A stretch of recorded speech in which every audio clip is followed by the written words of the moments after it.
My name is Aisha Ibrahim. Many thanks for choosing us. Majority Leader Seche Mensah Bonsu is backing calls by the minority for full disclosure of Vice President Dr. Mahamudu Bawumia's ailment, for which he has taken a medical leave. He says the minority leader's demand is legitimate, but that will only happen after doctors in the UK have done the right diagnosis. He also disclosed the committee investigating the cash for seats scandal has been given one more week to complete its work. The committee was expected to complete work tomorrow, but now they have until next week to do so. Let's stay in Parliament. Committee, I think, has agreed that they will meet them in camera and hear from them, which is why this morning, when we met at the business committee level, I informed the minority leader of the application of the committee, and we all agreed that we should grant them extension one more week in order for them to be able to report to the House by latest Wednesday, the 31st of January. And something dragging it further, may end up prolonging the wrong notion that is out there, and as you rightly indicated, some have called it scandal. Well, it's for. I can't purge any mischief maker of his own afflictions. I cannot. But as I said, thus far, what is coming out, is not showing that anything untoward has been done. If I listened to the account of the Honorable Philip Beho, for instance, who was very candid, and he explained the transactions that the outfit has been engaged in all this while, and nobody has raised the issue about cash for seats, even though it had happened at the time of President Rawlings, at the time of President Mills, at the time of John Mahama, at the time of President Kufuor, and now the time of President Kufuor. So why would anybody not liking what happened in those times past as cash for seats, but just now? Is it a case of mischief, or just the case of giving the dog a bad name to hang it? I think we should be charitable to one another as a people. And if you make an allegation, you should be in a position to prove. You don't make an allegation without any proof and say to us that, let Parliament go and investigate. I've put out my case, let Parliament go and investigate. It's axiomatic that if you make an allegation, the onus, the burden of proof lies on you. We don't just make an allegation and say to us that Parliament should go and investigate. I think that in itself is unfortunate. And going forward as a Parliament, we may have to learn useful lessons from these. But I think that ultimately we should also ensure that the proper thing, that there's not been any breaches, and that the proper thing was done. If there were breaches and we have to proffer any advice going forward, we will do that. Well, the Parliament, once you have somebody acting, Parliament is not required to be briefed on these matters. In any event, we all go on sick leaves or go to seek medical attention, sometimes inside, sometimes outside. And I've been saying that somebody was saying that, well, why not use the facilities in Ghana? That could be used. But I do remember that when Parliament had to assess the facilities at Kolebu, you know what happened? In many of the tests that were run on us, they had to send the samples to South Africa. And sometimes, about 1 week, the results had not come back. So if something happens and it requires immediate attention, the person has to be at the source of where these samples have to be evaluated. What's wrong with that? I don't see anything wrong with that. But having said so, I think we should all be taking good care of ourselves. I stay here sometimes 12 midnight, I'm here. The following day, 4 a.m., I'm here. I'm up to prepare to come to Parliament. And my wife is always urging me that I should have time for myself. Last year, I celebrated my birthday And when my children were offered the opportunity to say a word, one of them,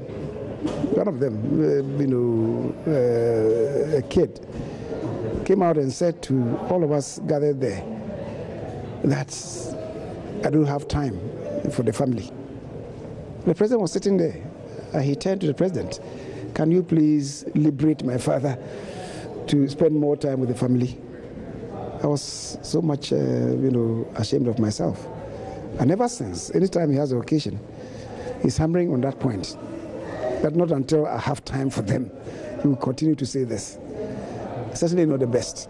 And on occasions, I think I should be structuring my own activities in such a way as to make at least one day for them in a week. Or if I can't do that, to at least make one whole day for them in a month. I'm not able to do that because you stay late, and then you have to go to the house very late. Early morning, you are coming back. You don't see them. Over the weekends, if there's a workshop that you have to do for the members of parliament, you have to do that. Other than that, you have to go to the constituency to visit constituents.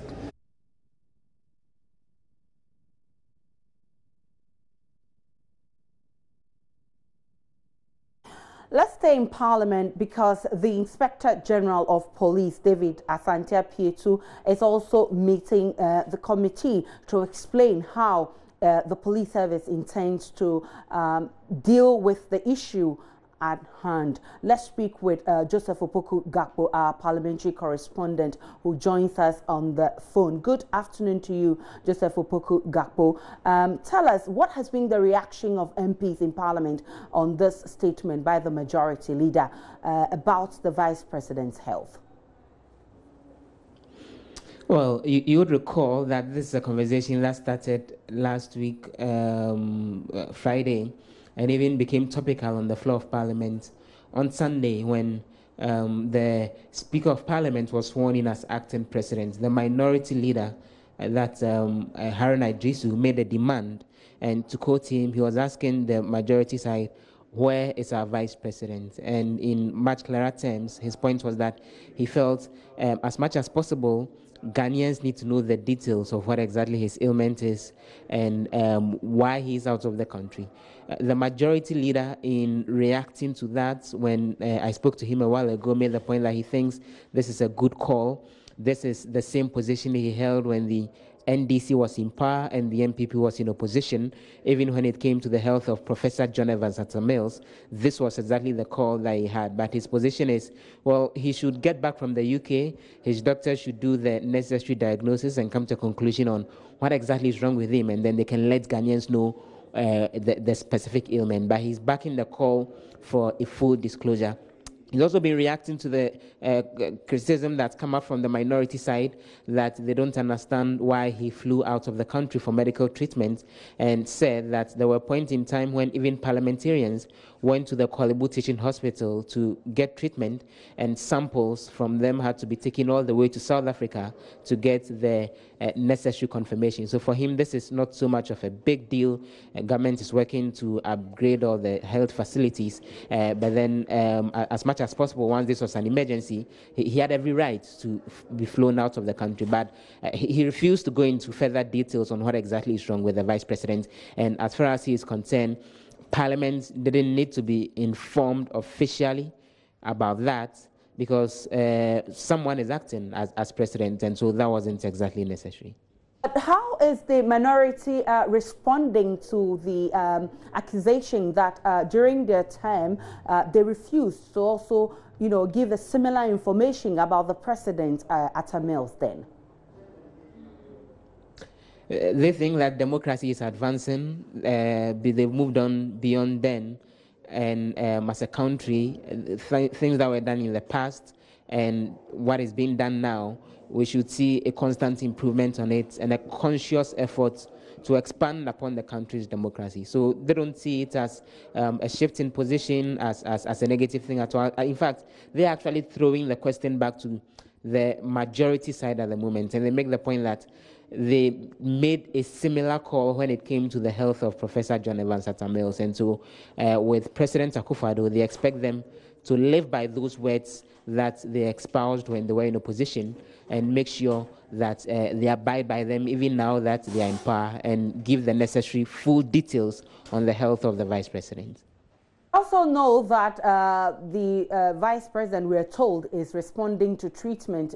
Do we know, did they give us any clue of when the Vice President will be returning home? They don't. They make the point that this is something that's been left solely to the doctors, and all they will do is to wish him a very speedy recovery. But both the majority and the minority side, again, they are quite critical of the provisions of the Constitution that require that every time that the President and the Vice are out, the Speaker should be sworn in as acting President. They think this is a provision that should be changed going forward, and some of the MPs have indicated that on the floor in this session of Parliament, they'll make the necessary moves to help get the constitutional amendments done, so that then the House would not have to be recalled every now and then to swear in an acting president when both the President and the Vice are out, because they are still holding on to their positions even if they are not in the country. Spoke on this matter, seem to be very passionate about this call. Do we know when they intend to make this amendment procedures, you know, to get this kind of clause amended, or so that we don't get to see some of these things going forward?